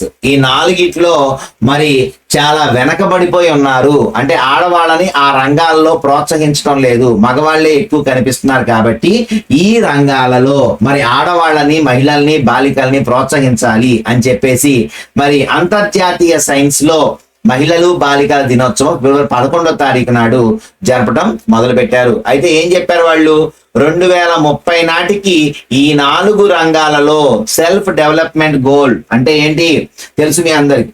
సో సుస్థిరాభివృద్ధి లక్ష్యంగా ఖచ్చితంగా వీళ్ళని ఆ 4 రంగాల్లో అభ్యున్నతి తీసుకొని రావాలని చెప్పారు. ఓకేనా. సో నెక్స్ట్ చూసుకుంటే 13వ తారీఖు నాడు ప్రపంచ రేడియో దినోత్సవం. మీ అందరికి తెలుసు రేడియో అంటే మరి ఇటలీకి చెందినటువంటి మార్కోని మొట్టమొదటిసారిగా 1895లో ఈ రేడియోని కనుక్కోవడం జరిగింది. ఓకేనా. సో రేడియోని కనుక్కుంటే మన ఇండియా నుంచి కూడా ఆ రేడియోకి సంబంధించి ఒక వ్యక్తి మరి గొప్పగా పరిశోధన చేశాడు. ఆయన పేరే జేసీ బోస్, జగదీష్ చంద్ర బోస్. ఈయనే మరి క్రెస్కోగ్రాఫ్ని కనుగొన్నాడు మొక్కల పెరుగుదల కోసం. సో ఈ జేసీ బోస్ రేడియో నుంచి వచ్చే తరంగాలు ఏమైతున్నాయో ఆ తరంగాల్ని మనం పట్టుకుంటే బోల్డ్ అంత అభ్యున్నతి సాధించవచ్చు అని చెప్పేసి wireless and telecommunication పితామహుడిగా పిలువబడుతున్నాడు Jagadish Chandra Bose. ఓకేనా. ఈ రోజు మనం వాడుతున్నటువంటి వైర్లెస్ అలాగే టెలికమ్యూనికేషన్స్ అన్ని కూడా రేడియో తరంగాల ద్వారానే జరుగుతున్నాయి. సో ఈ రేడియో తరంగాల్ని కనుగొన్నది ఎవరు అంటే జగదీష్ చంద్ర బోస్. రేడియోని కనుగొన్నది ఎవరు అంటే మార్కోని 1895వ సంవత్సరంలో. నెక్స్ట్ మరి రేడియో అనేదాన్ని చూసుకుంటే మనకి 2 ఉంటాయి. ఒకటి ట్రాన్స్మిటర్ ఉంటది, ఒకటి రిసీవర్ ఉంటది. ట్రాన్స్మిటర్ ఏం చేస్తుంది, ఇప్పుడు రేడియో స్టేషన్ ఉంది ఆల్ ఇండియా రేడియో మనకు తెలుసు 1956వ సంవత్సరంలో దాన్ని స్టార్ట్ చేయడం జరిగింది. అది అక్కడ విద్యుదయస్కాంత తరంగాల్ని బయటకి అంటే ధ్వనిని విద్యుదయస్కాంత తరంగాల రూపంలో బయటకు వదిలేస్తే ఇక్కడ ఉన్న రిసీవర్ మన రేడియోలో ఉన్నటువంటి రిసీవర్ ఏం చేస్తుందంటే ఆ విద్యుదయస్కాంత తరంగాల్ని కాస్త ధ్వనిగా మారుస్తుంది అనమాట. అంటే రేడియోలో 2 ఇంపార్టెంటే, ట్రాన్స్మిటర్ ఇంపార్టెంటే, రిసీవర్ కూడా ఇంపార్టెంటే. ఓకేనా. అయితే మనకు తెలుసు రీసెంట్ గా మనం ఎఫ్ఎం అనే పేరు, ఏఎం అనే పేరు బాగా వింటాం. రేడియోలో మనకు కనిపిస్తూ ఉంటుంది. రేడియో జరుపుతూ ఉంటే పైన ఏఎం కింద ఎఫ్ఎం అని కనిపిస్తూ ఉంటాయి. ఏంటవి ఏంటి అంటే ఏఎం అంటే యాంప్లిట్యూడ్ మాడ్యులేషన్, అలాగే ఎఫ్ఎం అంటే ఫ్రీక్వెన్సీ మాడ్యులేషన్. ఈ 2 ఏంటి అంటే ఇక్కడ అవి హెర్జుల రూపంలో మరి పంపిస్తూ ఉంటాయి, ఫ్రీక్వెన్సీని తరచుదనాన్ని పంపిస్తూ ఉంటాయి. సో దాన్ని కిలో హెర్జుల్లో గనక పంపించింది అనుకోండి దాన్ని ఏఎం అంటాం. అలా కాకుండా మెగా హెర్జుల్లో పంపించింది అనుకోండి ఎఫ్ఎం అంటాం. అందువల్లే ఎఫ్ఎం చాలా క్లారిటీగా ఉంటది, ఏఎం కొంచెం తక్కువ క్లారిటీగా కొంచెం సౌండ్స్ వస్తూ ఉంటాయి. కానీ ఎఫ్ఎం మాత్రం కరెక్ట్ గా ఆ స్టేషన్ రాగానే మరి పర్ఫెక్ట్ గా ఆ సౌండ్స్ అనేవి మనకి మెగా హెర్జుల్లో ఉండటం వలన, అది ఫ్రీక్వెన్సీ మాడ్యులేషన్ లో ఉండటం వలన మనకి పర్ఫెక్ట్ గా వినిపిస్తాయి అన్నమాట. మరి మొదటిసారిగా ఎఫ్ఎం ని స్టార్ట్ చేసింది ఎక్కడ అంటే చెన్నైలో స్టార్ట్ చేశారు. అంటే ఒక ఫ్రీక్వెన్సీ మాడ్యూల్ పెట్టుకొని వాళ్ళు సొంతంగా వాళ్ళ యొక్క ఛానల్ పెట్టుకోవచ్చు అనమాట. మనం ఇప్పుడు యూట్యూబ్ ఛానల్ ఎలా పెట్టుకుంటున్నాం అలా ఒక ఎఫ్ఎం ని క్రియేట్ చేసుకోవచ్చు. సో అలా మొట్టమొదటిసారిగా ఎఫ్ఎం ని క్రియేట్ చేసింది ఎవరు అంటే చెన్నై.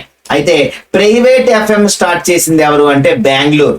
దాని పేరే రేడియో సిటీ. మీ అందరికీ బాగా తెలుసు, రేడియో సిటీ అనేటువంటిది బెంగళూరు యొక్క ప్రైవేట్ ఎఫ్ఎం. ఓకేనా. సో నెక్స్ట్ చూసుకుంటే సరోజినీ నాయుడు జయంతి కూడా మరి ఏ రోజు? ఫిబ్రవరి 13వ తారీఖు. ఏంటి ఫిబ్రవరి 13వ తారీఖు నాడు చూసుకుంటే సరోజినీ నాయుడు బర్త్డేని మనం ఏ రకంగా సెలబ్రేట్ చేసుకుంటున్నాము అంటే జాతీయ మహిళా దినోత్సవంగా జరుపుకుంటున్నాం. ఎందుకు? మరి మీ అందరికీ తెలుసు, మరి ఆవిడ ఇండియన్ నైటింగేల్ పేరుతో పిలువబడింది. భారత కోకిల ఎవరు అంటే సరోజినీ నాయుడు గారు. అలాగే ఈ ఐఎన్సి ఇండియన్ నేషనల్ కాంగ్రెస్ కి మొట్టమొదటి లేడీ అధ్యక్షురాలు, మొట్టమొదటి మహిళా అధ్యక్షురాలు ఇండియన్ నేషనల్ కాంగ్రెస్ కి ఎవరు మొట్టమొదటి మహిళా అధ్యక్షురాలు అంటే సరోజినీ నాయుడు. అలాగే మరి మొట్టమొదటి లేడీ గవర్నర్ ఎవరు? స్వాతంత్రం వచ్చిన తర్వాత మొట్టమొదటి లేడీ గవర్నర్, ఇప్పుడు ప్రెసెంట్ యూపీగా పిలువబడుతుంది, ఒకప్పుడు యునైటెడ్ ప్రావిన్స్ అని పిలువబడింది. సో ఈ యునైటెడ్ ప్రావిన్స్ కి మొట్టమొదటి లేడీ గవర్నర్ గా పనిచేసిన వాళ్ళే మరి సరోజినీ నాయుడు. అయితే ఆవిడ రాసినటువంటి బుక్స్ కూడా చాలా ఇంపార్టెంట్.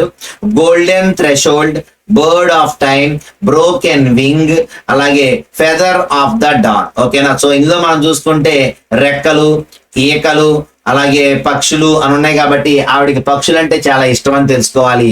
అలాగే అక్కడ చూసుకుంటే మనకి ఈవిడ కవితలు గుర్తు రావాలంటే ఈవిడ ఇంటి పేరు హైదరాబాద్ లో నాంపల్లి రైల్వే స్టేషన్ దాటి కొంచెం ముందుకు రాగానే ఆవిడ ఇల్లు ఉంటది. అక్కడ ఒక పెద్ద ఇల్లు, ఆ ఇల్లు పేరు కూడా ఆవిడ గోల్డెన్ థ్రెషోల్డ్ అనే ఉంటది అనమాట. ఆవిడ ఆ ఇంటిని మరి హైదరాబాద్ యూనివర్సిటీకి దారదత్తం చేసింది, ఆవిడ ఇచ్చేసింది అనమాట. సో ఈ golden threshold present Hyderabad university పరిధిలో నడుస్తుంది. ఓకేనా. సో ఈ గోల్డెన్ థ్రెషోల్డ్ ఆవిడ రాసిన బుక్ పేరు. అలాగే బర్డ్ ఆఫ్ టైమ్, అలాగే బ్రోకెన్ వింగ్, అలాగే feather of the dawn. So ఇవి మరి సరోజినీ నాయుడు గారు రాసినటువంటి ఆ బుక్స్ అన్నమాట. ఓకేనా. సో నెక్స్ట్ చూసుకుంటే ఇక్కడ ఫిబ్రవరి 20వ తారీఖు ఏంటి స్పెషాలిటీ అంటే అప్పుడు రెండు రాష్ట్రాలు కొత్తగా పుట్టినాయి అనమాట. ఏంటి ఆ రాష్ట్రాలను చూసుకుంటే మిజోరాం, అరుణాచల్ ప్రదేశ్. ఓకేనా. మిజోరాం, అరుణాచల్ ప్రదేశ్ 1987వ సంవత్సరంలో మరి ఈ రెండు రాష్ట్రాలు పుట్టడం జరిగింది. అంటే మొట్టమొదటి అప్పుడు ఫస్ట్ లో ఇవి యూనియన్ టెరిటరీస్ గా ఉంచుదాం అనుకున్నారు, కానీ తర్వాత వీటికి స్టేట్ రీఆర్గనైజేషన్ యాక్ట్ ప్రకారం వీటిని 1987 ఫిబ్రవరి 20వ తారీఖు నాడు అరుణాచల్ ప్రదేశ్, మిజోరాం స్టేట్స్ గా రాష్ట్రాలుగా ఏర్పడటం జరిగింది. ఓకేనా. సో నెక్స్ట్ చూసుకుంటే ప్రపంచ మానవ శాస్త్ర దినోత్సవం. ఆంథ్రోపాలజీ అంటే మానవ శాస్త్రము. ఓకేనా. ఆంథ్రోపాలజీ అంటే మానవుని యొక్క పురోగతి ఎలా ఉంది, ఒకప్పుడు ఉన్నటువంటి మనిషి ఎలా పరిణతి సాధించాడు, పురోగతి సాధించాడు అనేటువంటిదే ఆంథ్రోపాలజీలో మనకి ప్రధానంగా కనిపిస్తుంది. నెక్స్ట్ చూసుకుంటే ప్రపంచ సామాజిక న్యాయ దినోత్సవం. మరి సామాజిక న్యాయం అంటే అందరికీ న్యాయం జరగాలి అని కోరుకునేదే సామాజిక న్యాయం. సో ఇది ఫిబ్రవరి 20వ తారీఖు మనకి జరుగుతుంది. నెక్స్ట్ చూసుకుంటే ఫిబ్రవరి 21 మీ అందరూ తెలిసిందే, ఫిబ్రవరి 21 అంతర్జాతీయ మాతృభాషా దినోత్సవం. ఏంటి? అంతర్జాతీయ మాతృభాషా దినోత్సవం. ఎందుకని అది జరిగింది అంటే మీ అందరికీ తెలుసు, యునెస్కో మరి ఇది కూడా యుఎన్ఓలో ఒక అంగం. సో ఈ యునెస్కో ఏం చేసింది అంటే అప్పట్లో తూర్పు బెంగాల్లో ఒక ఉద్యమం లేసింది అనమాట. పాకిస్తాన్ నుంచి విడిపోయారు కదా బంగ్లాదేశ్ వాళ్ళు. సో అక్కడ తూర్పు బెంగాల్లో వాళ్ళు మాకు బెంగాలీయే భాషగా ఉంచండి అని చెప్పేసి వాళ్ళు ఇచ్చేస్తే అక్కడ ఉన్న ప్రభుత్వం వాళ్ళని కొట్టి తిట్టి హింసించి చాలా మంది చచ్చిపోయారు అనమాట. సో అలా ఎవరైతే చచ్చిపోయారో ఆ అమరవీరుల గుర్తుగా మరి మాతృభాష కోసం అంతమంది ప్రాణత్యాగం చేశారని చెప్పేసి యునెస్కో ఏం చెప్పింది అంటే 2000 సంవత్సరంలో ఈ ఫిబ్రవరి 21 మరి చనిపోయినటువంటి బెంగాల్ వీరులకు గుర్తుగా అంతర్జాతీయ మాతృభాష దినోత్సవం జరుపుకుందామని చెప్పి మరి పిలుపునివ్వటం జరిగింది. సో ఫిబ్రవరి 21 అంతర్జాతీయ మాతృభాష దినోత్సవాన్ని జరుపుకుంటాం. అలాగే ప్రపంచ ఆలోచన దినోత్సవం. So world thinking day. So ఏంటి వరల్డ్ థింకింగ్ డే రోజు అందరూ థింక్ చేస్తారా, మిగిలిన రోజు మేము ఆలోచించమా అనుకుంటున్నారేమో. అయితే ఇది ఆ థింకింగ్.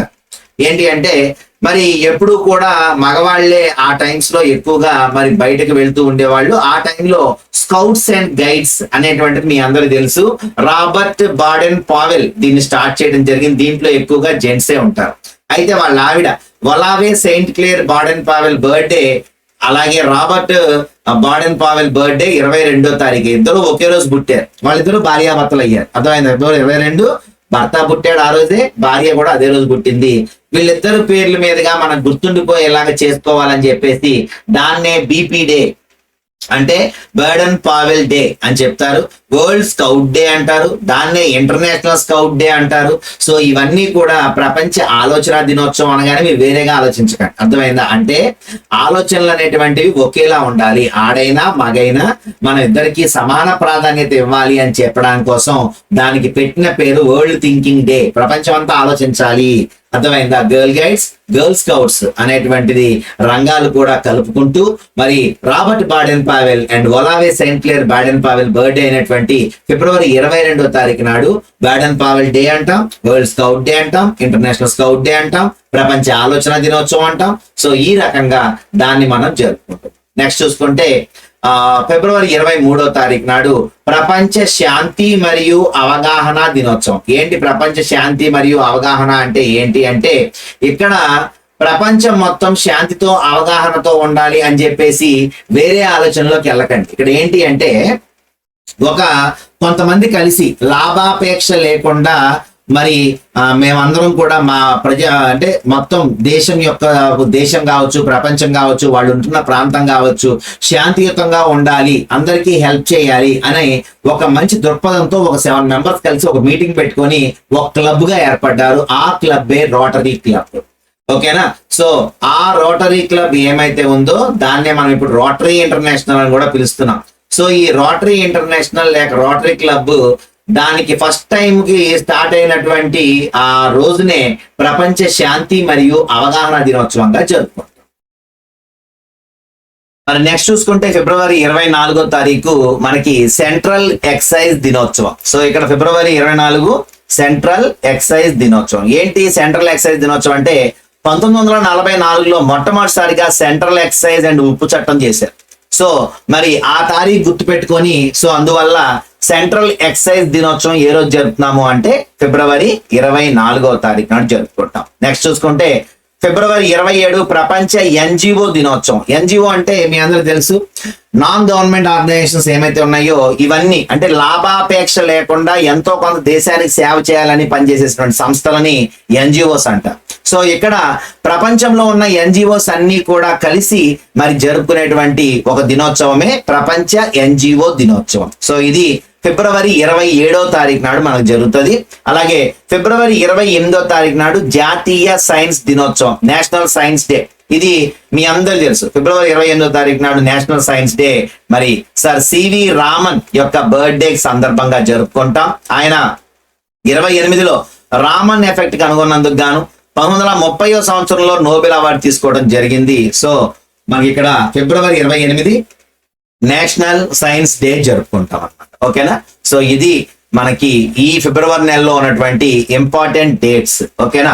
సో నెక్స్ట్ చూసుకుంటే మనకి రీసెంట్ కరెంట్ అఫైర్స్ లో కొంచెం మనకు ఉపయోగపడేది చూసుకుంటే 55వ ప్రపంచ ఆర్థిక వేదిక వరల్డ్ ఎకనామిక్ ఫారం అంటాం. సో ఈ వరల్డ్ ఎకనామిక్ ఫారం ఎందుకు ఇంపార్టెంట్ అంటే రీసెంట్ గా పేపర్స్ లో అన్ని చోట్ల మనకి దావోస్ లో జరిగినటువంటి మీటింగ్ లో ఏం తెచ్చారని ప్రతిపక్షం అలాగే ప్రధాన ప్రభుత్వ పక్షం రెండు కూడా కొట్టుకుంటూ ఉన్నాయి. మీరు వెళ్ళినప్పుడు ఏం తెచ్చారు, మేము వెళ్ళినప్పుడు ఏం తెచ్చామని చెప్పేసి. ఈ దావోస్ లో జరిగేటువంటి ప్రపంచ ఆర్థిక వేదిక మొన్న జరిగింది. జనవరి 20వ తారీఖు నుంచి 24వ తారీఖు వరకు 5 రోజుల పాటు స్విట్జర్లాండ్ లో ఉన్న దావోస్ లో జరిగింది 55వ ప్రపంచ ఆర్థిక వేదిక. తెలుగులో ఇంగ్లీష్ లో వరల్డ్ ఎకనామిక్ ఫోరం WEF వార్షిక శిఖరాగ్ర సదస్సు. సో ఈసారి థీమ్ ఏం పెట్టారు అంటే collaboration for the intelligent age అనేటువంటిది ఇతివృత్తం అంటే థీమ్ గా పెట్టుకున్నారు. Collaboration for the intelligent age అనేది ఈసారి ఇతివృత్తంగా పెట్టుకొని ఈ ప్రపంచ ఆర్థిక వేదిక మీటింగ్ జరిగింది. సో ఈసారి ఈ మీటింగ్ 2020 జనవరి 20 నుంచి 24 వరకు 5 రోజుల పాటు జరిగింది. అయితే దీని యొక్క ప్రపంచ ఆర్థిక వేదిక వ్యవస్థాపకుడు ఎవరు అని చూసుకుంటే ఇక్కడ ప్రొఫెసర్ క్లాస్ ష్వాబ్, ఈయన యొక్క నేతృత్వంలోనే ఈసారి ఈ మీటింగ్ జరిగింది. ఓకేనా? ఈయన యొక్క ఆధ్వర్యంలో ఈసారి మనకి ఈ మీటింగ్ జరగడం జరిగింది. అయితే ఇందులో అన్ని దేశాలు కూడా వెళ్తూ ఉంటాయి. అలాగే కొన్ని మరి రాష్ట్రాలు కూడా వాళ్ళకి మరి అక్కడ ఏమైనా మాట్లాడుకునేది ఉంటే కొన్ని కంపెనీస్ తో మాట్లాడుకోవటం కావచ్చు, మరి కొన్ని ప్రతిపాదనలు తీసుకురావటం కావచ్చు, ఇలాంటివన్నీ కూడా జరుగుతూ ఉంటాయి. అయితే తెలంగాణ అండ్ ఆంధ్ర ఇద్దరు కూడా అక్కడ వాళ్ళ యొక్క పెవిలియన్స్ పెట్టారు. అంటే వాళ్ళ స్టాల్స్ ఎలా ఉంటాయో అక్కడ ఏపీ పెవిలియన్ అంటే ఏపీకి సంబంధించినటువంటి మరి వాళ్ళ యొక్క ప్లేస్, అలాగే తెలంగాణ పెవిలియన్ అంటే తెలంగాణ యొక్క ప్లేస్. సో తెలంగాణ ప్లేస్ లో వాళ్ళు ఏం చెప్పారు అంటే వ్యాపారం కోసమే తెలంగాణ ఉంది అని చెప్పేసి ఒక బోర్డుతో వాళ్ళు వెళ్ళారు. మరి ఏపీ ఏమని వెళ్ళింది అంటే షేపింగ్ ద ఇంటెలిజెంట్ ఏజ్. ఓకేనా, అంటే ఇతివృత్తం బయటకు వచ్చేలాగా, ఇతివృత్తం కూడా అదే కదా, ఈసారి థీమ్ ఏంటి, collaboration for the intelligent age అన్నారు. అయితే మనోళ్ళు ఏమని పేరు పెట్టారు అంటే షేపింగ్ ద ఇంటెలిజెంట్ ఏజ్ అనే పేరుతో అక్కడ స్టాల్స్ నిర్వహించారు. అక్కడ ఉన్నటువంటి వాళ్ళందరినీ కలుసుకోవడం కూడా జరిగింది అనమాట. అయితే ఈసారి ఇక్కడ ఇంపార్టెంట్ విషయాలంటే ఏంటి అంటే ప్రతి సంవత్సరం కూడా అక్కడ ఎడెల్మెంట్ ట్రస్ట్ బారోమీటర్ ర్యాంకింగ్స్ ఇస్తారు. ఓకేనా, ఎడల్మెంట్ ట్రస్ట్ అనేటువంటిది బారోమీటర్ రేటింగ్స్ ఇస్తుంది. అంటే ఏంటి, ఎవరు ఏ దేశంలో మరి ఆ పత్రికా స్వేచ్ఛ కావచ్చు, లేదంటే వ్యాపార ఆకాంక్ష ఉన్న వాళ్ళు కావచ్చు, వ్యాపారులు కావచ్చు, వాళ్ళందరూ అక్కడ పెట్టుబడులు పెట్టాలనుకుంటున్నారా లేదా, అక్కడ వెళ్తే వ్యాపారం బాగా జరుగుద్దా జరగదా, అక్కడ వెళ్ళినటువంటి వ్యాపారులను వాళ్ళు ఏమైనా హింసిస్తారా, బాగుంటుందా, ఇలా మొత్తం కూడా కలుపుకొని అన్నిటి గురించి పర్యవేక్షించి ఒక ర్యాంకింగ్ ఇస్తుంది. ఆ ర్యాంకింగ్ లో టాప్ లో ఎవరున్నారు అంటే చైనా ప్రథమ స్థానంలో ఉంది. ఓకేనా, చైనా ప్రథమ స్థానంలో ఉంది. మొన్నటి వరకు ఇండియా సెకండ్ ప్లేస్ లో ఉండేది, కానీ ఈసారి ఇండియాని థర్డ్ ప్లేస్ తోసేసి ఆ ప్లేస్ ఆక్రమించుకున్నటువంటి దేశం Indonesia. Second place Indonesia, third place లోకి ఇండియా వచ్చేసింది. ఓకేనా, సో వరల్డ్ ఎకనామిక్ ఫోరం లో ఎడల్మెంట్ ట్రస్ట్ బారోమీటర్ ర్యాంకింగ్స్ లో ఇండియా 3వ స్థానంలో ఉంది, చైనా మొదటి ప్లేస్ లో ఉంది, ఇండోనేషియా 2వ ప్లేస్ లో ఉంది. అలాగే అక్కడ ఈసారి ట్రాన్సిషనింగ్ ఇండస్ట్రియల్ క్లస్టర్స్ ఇనిషియేటివ్ గురించి మాట్లాడటం జరిగింది. అంటే మరి సదస్సులు జరిగినప్పుడు మనకి జరిగినప్పుడు అక్కడ ఆ సదస్సుల్లో ఏం చెప్పారు అంటే మన వాళ్ళు కర్బన ఉద్గారాలను తగ్గిస్తాం, 2050 సంవత్సరం కల్లా కర్బన ఉద్గారాలు ఏమైతే ఉన్నాయో వీటిని తగ్గించే పరిస్థితి తీసుకొస్తాం, అంటే గ్లోబల్ వార్మింగ్ ని తగ్గిస్తామని చెప్పేసి వీళ్ళు ఇంటర్నేషనల్ వేదికల మీద ఇండియా చెప్పుకోవడం జరిగింది. అందులో భాగంగా ఒక క్లస్టర్ లో ఈసారి ఆంధ్రప్రదేశ్ మరి ఉద్గారాలను తగ్గించాలి. ఆ క్లస్టర్ పేరు కాకినాడ క్లస్టర్. సో కాకినాడలో పోర్ట్ కూడా ఉండటం వలన అక్కడ ఉన్నటువంటి కర్బన ఉద్గారాలను ఈసారి తగ్గించుకోవడం చూస్తారు. అంటే ఇప్పుడు ఎంత ఉంది, అలాగే కొన్ని సంవత్సరాల తర్వాత మళ్ళీ అక్కడ టెస్ట్ చేస్తారు, అక్కడ కర్బన ఉద్గారాల సంఖ్య తగ్గిందా పెరిగిందా అనేటువంటి టెస్ట్ చేసి మరి ఇస్తారు. సో దానికి గాను ఆంధ్రప్రదేశ్ లో ఉన్న కాకినాడ క్లస్టర్ అనేటువంటిది సెలెక్ట్ అయింది. ఓకేనా, సో నెక్స్ట్ చూసుకుంటే అంతర్జాతీయ క్రికెట్ మండలి అంటే ఐసీసీ ఇండియన్ క్రికెట్ కౌన్సిల్ ఏమైతే ఉందో ఇది ఛాంపియన్స్ ట్రోఫీని నిర్వహించడం జరిగింది. ఈ ఛాంపియన్స్ ట్రోఫీ 2025 విజేత ఎవరు అంటే మరి ఎవరు, భారత్. ఇండియా గెలుచుకుంది. ఛాంపియన్స్ ట్రోఫీని గెలుచుకుంది ఎవరు అంటే భారత్ గెలుచుకుంది. ఫస్ట్ లో దీన్ని నాకౌట్ ట్రోఫీ, అంటే ఇంకా ఓడిన వాళ్ళు వెళ్ళిపోవడమే ఇంటికి, అలాగా జరిగాయి అనమాట ఈ మ్యాచెస్. సో అయితే ఈసారి కొంచెం దాన్ని మార్చి ఛాంపియన్స్ ట్రోఫీని తయారు చేశారు. సో ఆతిథ్యం ఎవరిచ్చారు, ఈ ఏ దేశాలు ఈసారి ఛాంపియన్స్ ట్రోఫీకి ఆతిథ్యం ఇచ్చాయి అంటే Pakistan and United Arab Emirates, ఈ 2 దేశాలు మరి ఛాంపియన్స్ ట్రోఫీకి ఆతిథ్యం ఇచ్చినటువంటి దేశాలు. అయితే మరి ఫైనల్ మ్యాచ్ 2025 మార్చి 9వ తారీఖు నాడు జరిగింది. అప్పుడు యునైటెడ్ అరబ్ ఎమిరేట్స్ లో దుబాయ్ లో ఉన్నటువంటి ఈ ఫైనల్ లో రోహిత్ శర్మ కెప్టెన్ గా ఉన్నాడు. భారత్ జట్టు 4 వికెట్ల తేడాతో న్యూజిలాండ్ పై విజయం సాధించింది. అంటే ఫైనల్ మ్యాచ్ ఎవరికి జరిగింది, ఇండియా అండ్ న్యూజిలాండ్. సో ఈ 2 టీమ్స్ ఫైనల్ ఆడినాయి. ఈ ఫైనల్లో మరి న్యూజిలాండ్ ని ఓడించి మరి ఛాంపియన్స్ ట్రోఫీని దక్కించుకుంది ఇండియా. ఓకేనా, సో ఎవరు కెప్టెన్ అంటే రోహిత్ శర్మ. మరి ఆయన 83 బంతుల్లో 76 కొట్టి ఆ లాస్ట్ మ్యాచ్ లో player of the match award తీసుకున్నాడు. ఓకేనా, player of the match award ఎవరు తీసుకున్నారు అంటే రోహిత్ శర్మ తీసుకున్నాడు. అయితే మొత్తం ప్లేయర్ ఆఫ్ ద టోర్నీ మొత్తం మీద మంచి రన్స్ కొట్టి వికెట్లు తీసింది ఎవరని చూసుకుంటే 263 పరుగులు చేసి 3 వికెట్లు తీసినటువంటి న్యూజిలాండ్ ప్లేయర్ రచన్ రవీంద్ర ఎవరైతే ఉన్నారో ఈ రచన్ రవీంద్రని ఏం చేశారు అంటే ప్లేయర్ ఆఫ్ ద టోర్నీగా ఎన్నికున్నారు. అయితే ఇప్పుడు చిన్న చెప్పాలి నీకు ఇక్కడ, అమేలియా కేర్ ఎవరో ఒక తమ్ముడు నాకు మెసేజ్ పెట్టాడు. ఏమనంటే, సార్ మీరు 9వ world cup T20 world cup రాసినప్పుడు అక్కడ అమేలియా కేర్ పక్కన ఆస్ట్రేలియా అని రాశారు సార్ అని చెప్పేసి. సో టైపింగ్ మిస్టేక్ అది, దయచేసి ఒకసారి కరెక్షన్ చేసుకోండి. ఈ అమేలియా కేర్ మీకు చాలా చాలా బిట్లు చెప్పాను ఈ అమ్మాయి మీద. ఈ అమ్మాయి మనం చూసుకుంటే మనకి ఐసీసీ అవార్డ్స్ ఇచ్చారు చూడండి. ఐసీసీ అవార్డ్స్ లో కూడా ప్లేయర్ ఆఫ్ ద టోర్నీ, అలాగే తర్వాత player of the final match కూడా ఈ అమ్మాయికే వచ్చింది. అలాగే మనకి ఐసీసీ అవార్డ్స్ లో మరి చూసుకుంటే T20 మరి బెస్ట్ ప్లేయర్ అవార్డు కొట్టింది ఈ అమ్మాయి, T20 బెస్ట్ ప్లేయర్. అలాగే మొత్తం ప్లేయర్ ఆఫ్ ద ఇయర్ కూడా ఈ అమ్మాయి తీసుకుంది. ఈ అమ్మాయి న్యూజిలాండ్ చెందినటువంటి అమ్మాయి కాబట్టి గుర్తుపెట్టుకోండి, అమేలియా కేర్ న్యూజిలాండ్ చెందినటువంటి ప్లేయర్ అన్నమాట. ఆస్ట్రేలియా అని చెప్పేసి ఉందంట, ఒకసారి అక్కడ కరెక్షన్ చేసుకోండి ఏమైనా రాసుకునే వాళ్ళు ఉంటే, నోట్స్ రాసుకునే వాళ్ళు ఉంటే.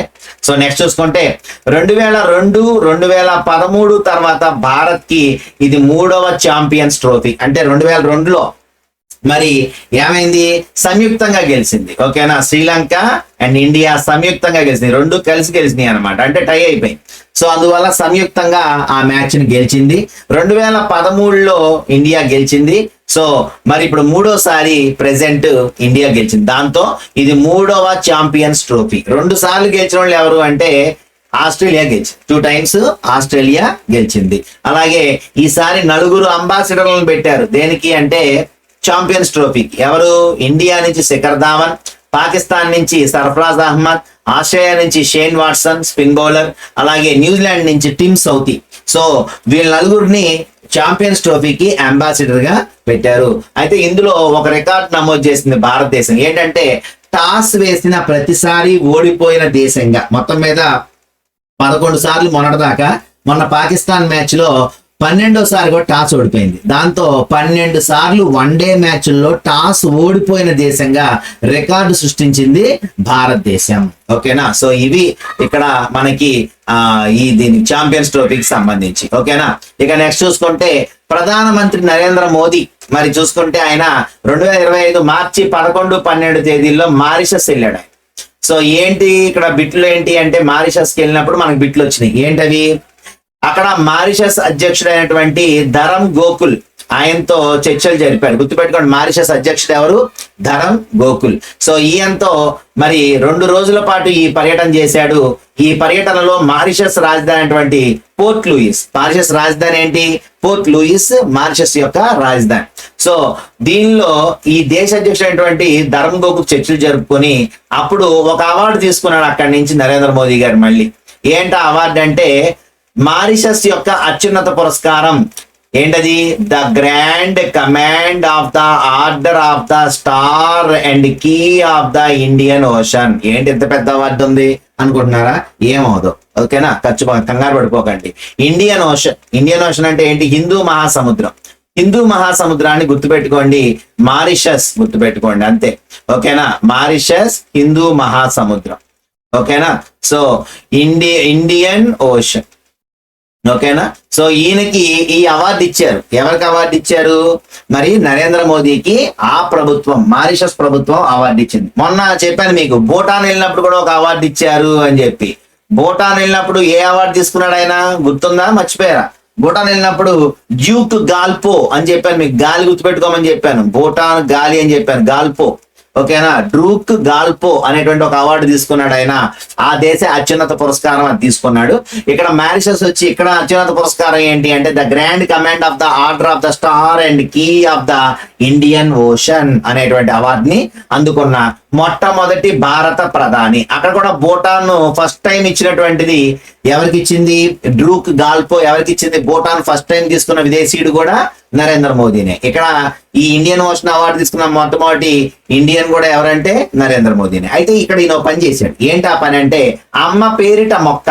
ఏంటి, ఏక్ పేడ్ మాకే నామ్. ఏంటి ఆ కార్యక్రమం పేరు, అమ్మ పేరిట మొక్క అనే కార్యక్రమంలో ఈయన పాల్గొన్నాడు. ఎక్కడ నాటాడు ఈ మొక్క అనేది ఇంపార్టెంట్. ఏంటి అంటే మారిషస్ జాతిపిత. మారిషస్ అనేటువంటిది ఒకప్పుడు బ్రిటిషియస్ ఎవరైతే ఉన్నారో వాళ్ళ ఆధ్వర్యంలోనే ఉండేది. మనకు మళ్ళీ బ్రిటిష్ వాళ్ళు పరిపాలించారు దీన్ని.